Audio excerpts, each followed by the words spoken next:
Marcela, Marcela Gándara, que son adoradores tremendos. Pues entonces también están escuchando canciones del mundo. ¿Qué mezcla es esa? Eso no puede ser. Ahora, ¿a quién usted debe de escuchar? Debe de escuchar, para que sea edificado, adoraciones, melodías que en su letra adoren, glorifiquen, magnifiquen al Padre, al Hijo y al Espíritu Santo. Si no están dirigidas en adoración al Padre, al Hijo y al Espíritu Santo, amado hermano, olvídese de eso. Interpretaciones que están hablando de nosotros y que son buenas, pero no es lo que edifica. Hablando de nosotros como seres que he oído todo tipo de canciones cristianas que realmente no, vanas, totalmente vanas. Eso no le edifica, para que usted va a invertir su dinero, su tiempo, su energía, su fe. Por el contrario, lo que le hace es que le quita la fe.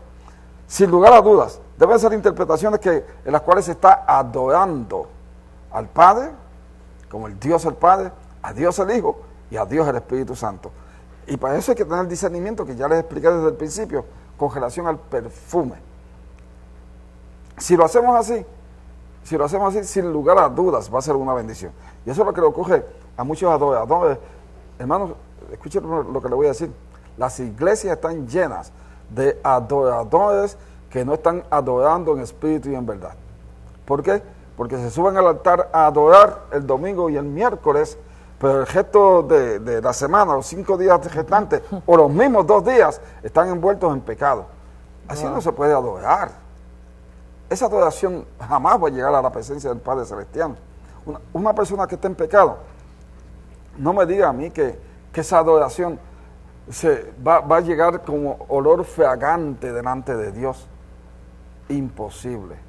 Está esa adoración, como dice la Biblia en Eclesiastés capítulo 10, ese perfume hiede. Hiede es que apesta, no huele bien. No es como el alabastro que rompió la mujer, el alabastro de perfume que rompió la mujer a los pies del maestro y ungió al maestro con ese perfume y se llenó todo el cuarto de ese perfume de un valor altísimo. Ese es el perfume genuino, ese es el perfume verdadero, ese es el perfume que debe llegar a la misma presencia del Padre Celestial. Pero si la persona está en pecado, por eso es que muchas veces, con mucha frecuencia, uno percibe cuando la persona que está adorando no hay presencia manifestada. Y puede que tengan una voz tremenda, puede que tañen los instrumentos con una habilidad tremenda, pero si no están con el corazón limpio delante de Dios, se percibe inmediatamente que no hay presencia en esa persona. ¿Qué debemos de hacer? Antes de subir al altar a ministrar, debemos de arrepentirnos, pedirle perdón al Padre Celestial y que la sangre de Jesús nos limpie totalmente para que entonces estemos en su presencia, llevando a la congregación a la presencia del Padre Celestial, de modo que reciban bendición esas personas. ¿Qué música usted debe de escuchar? ¿Qué melodías usted debe de escuchar? Las que adoren al Padre Celestial. Si no la adoran, olvídese, deséchelas inmediatamente, porque no son de bendición. Amén, pastor. Tremendo, apóstol. La siguiente pregunta también la tuvimos durante la celebración en nuestra iglesia y dice, apóstol, si Dios sabía que el hombre iba a pecar, ¿por qué lo creó? Bueno, es que Dios lo sabe todo. Y Dios nos creó a nosotros con el libre albedrío. Dios estaba anhelante de que el hombre y la mujer, estuviesen aquí en la tierra en comunión íntima con Él. Ese es el propósito, estar en comunión íntima con Él, como en adoración.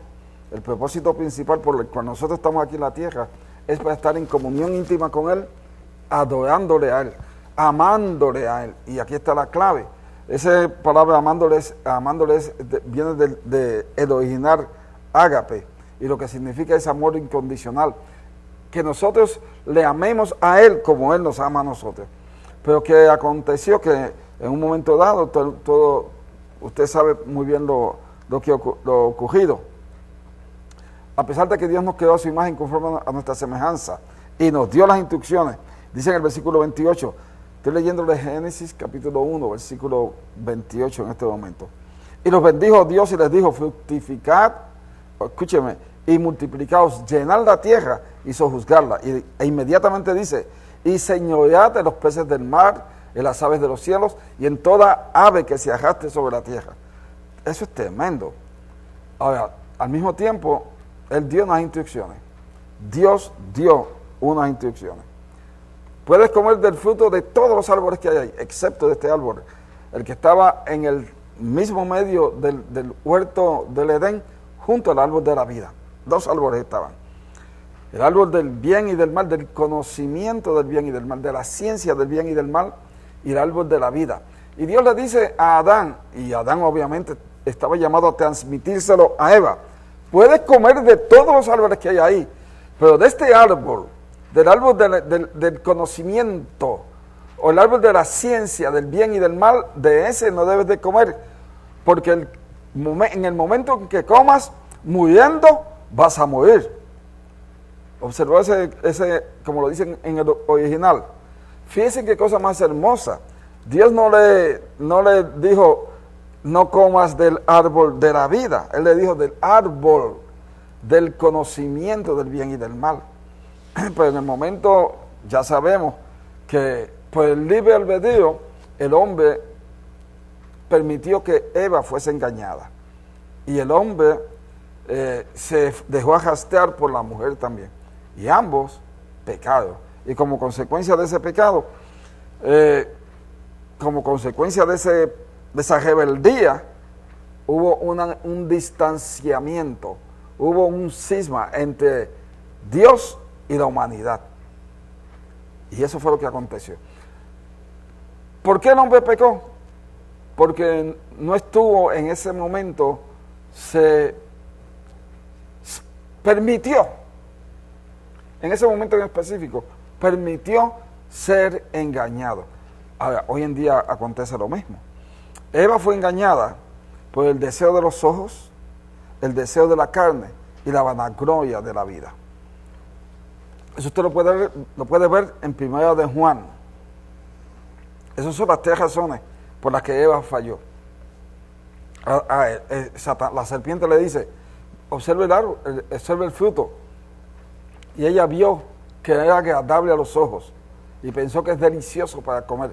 Y el Satanás a través de la serpiente le dijo, y serás igual que Dios.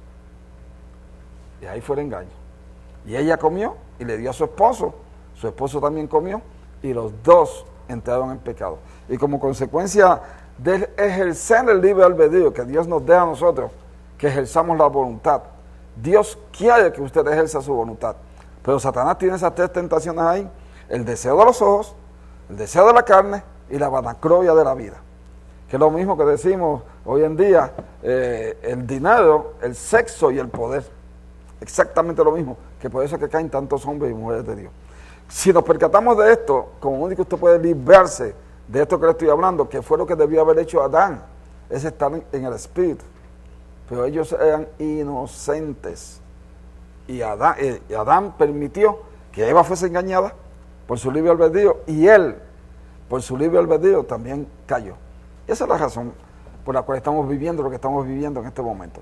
Pero tenemos una salida preciosa, porque ese fue el primer Adán, que por causa del primer Adán vino el pecó, y por causa de ese pecado vino la muerte. Pero el postero Adán es el que alma vivificante, el que nos vivifica, el que nos da vida, y ese es Jesús de Nazaret. Es decir, si nosotros entendemos lo que aconteció con Adán, pero recibimos lo que aconteció con Jesús, la victoria se manifiesta en nosotros, porque nuestro estado actual es mucho mejor. Escúcheme por favor si es tan amable.